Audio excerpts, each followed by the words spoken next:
Hola, buenos días, buenas tardes o buenas noches. Soy Lucía Escobar. Yo soy Matías Julián Cortés y nosotros somos el grupo número 32. En el nombre del padre es una película irlandesa producida en el año 1993, dirigida por Jim Sheridan. Transcurre desde la mitad de la década del 70 hasta aproximadamente 1990, en el Reino Unido de la Gran Bretaña, haciendo foco particularmente en Irlanda del Norte.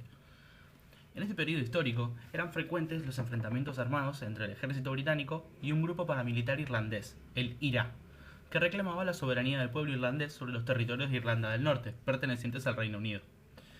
Este grupo sembraba el pánico en Inglaterra al plantar bombas en lugares que ellos denominaban como objetivos militares, aunque siempre que una bomba explotaba, ciudadanos inocentes perdían la vida. En este contexto, surge la Ley de Prevención al Terrorismo, que habilita al ejército británico a detener a toda persona sospechosa de terrorismo durante 7 días, e investigarlo durante ese periodo. Esto devino en numerosos casos de abuso de poder por parte del ejército y las fuerzas policiales, que detenían a cualquier persona fundamentados en la xenofobia y en la discriminación hacia el pueblo irlandés, y los obligaban a firmar confesiones de delitos que ellos nunca habían cometido. Precisamente esto es lo que le ocurre al protagonista de la película, Jerry Conlon, y a sus familiares y amigos.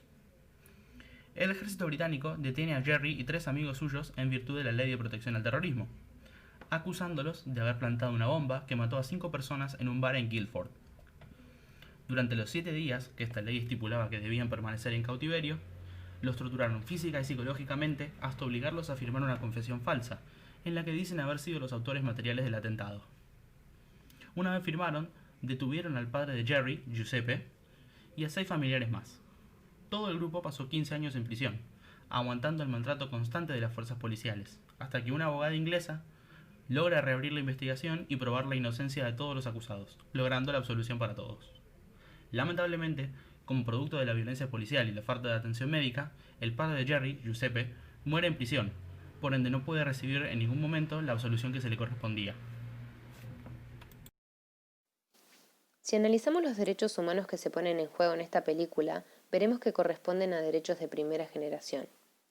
Estos tienen como fin primordial la protección de los derechos civiles y las libertades públicas, y aquí se incluyen los derechos a la seguridad y a la integridad fiscal y moral de la persona humana, así como también los derechos políticos en el más amplio de los sentidos, tales como el derecho a la ciudadanía y el derecho a la participación democrática en la vida política del Estado. Los derechos de primera generación importan el afianzamiento de los valores de libertad, seguridad, propiedad y participación política.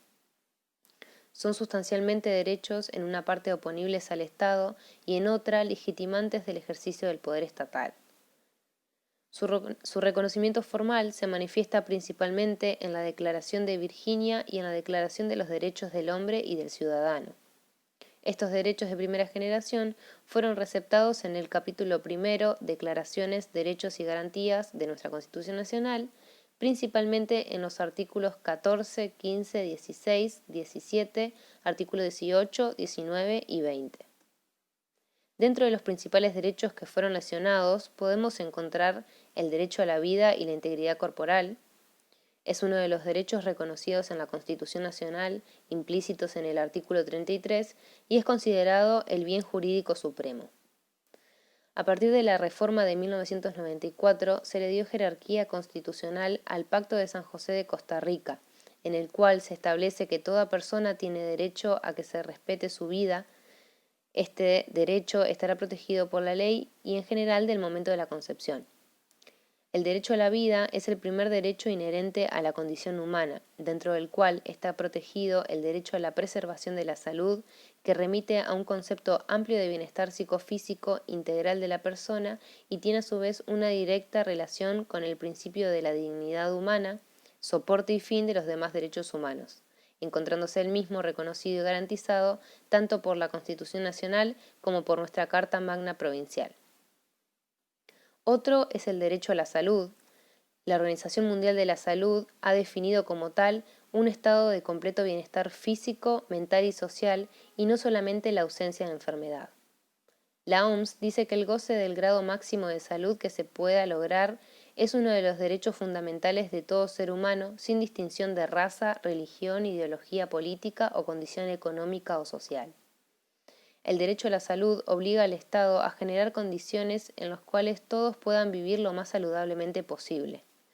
Esas condiciones comprenden la disponibilidad garantizada del servicio de salud, condiciones de trabajo saludables y seguras, vivienda adecuada y alimentos nutritivos. El derecho a la salud no se limita al derecho a estar sano.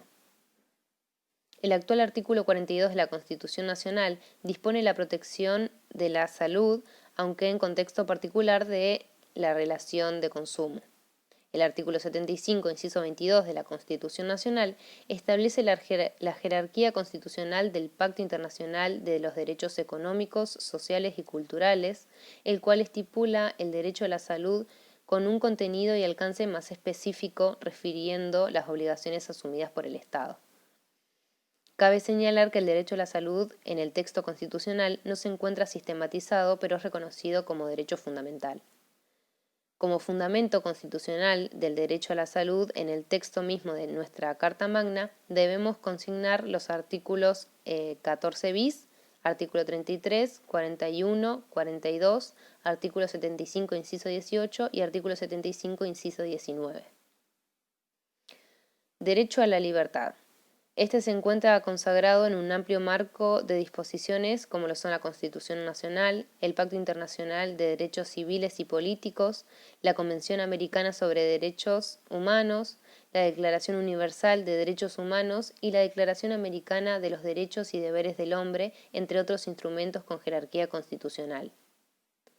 Se plantea un importante abanico con protección de este derecho desde las diferentes aristas con las cuales el mismo se puede vulnerar.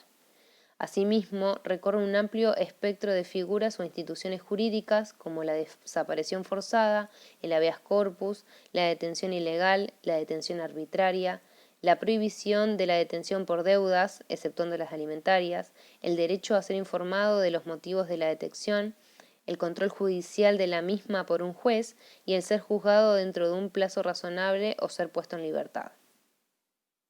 También el derecho a la igualdad ante la ley, la cual así reconocida significa que todos los habitantes de la nación que se encuentren en similares circunstancias tienen derecho a recibir el mismo tratamiento legal sin sufrir discriminaciones arbitrarias.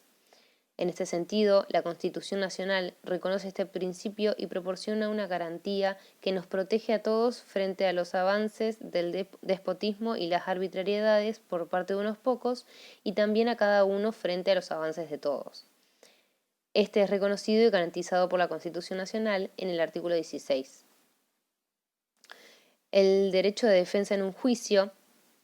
El debido proceso es un conjunto de garantías procesales que tiene por objeto asistir a los individuos durante el desarrollo de un proceso y así protegerlos de los abusos de las autoridades y permitirles la defensa de sus derechos.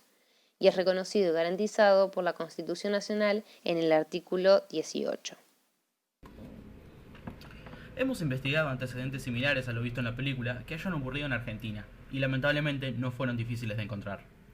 En esta nota del diario La Nación del año 2018, la autora presenta dos testimonios de personas a las que se las encarceló por un crimen que no cometieron: Marcos, de 19 años, y Claudio, de 36. El denominador común entre estos casos y la situación de Jerry, salvando las distancias de materia política, social y cultural, es la violencia que la policía ejerce sobre estas personas, que son injustamente castigadas, y cómo esta violencia está fundada en la discriminación, por nacionalidad en el caso de la película, y por clase social en los casos argentinos evaluados.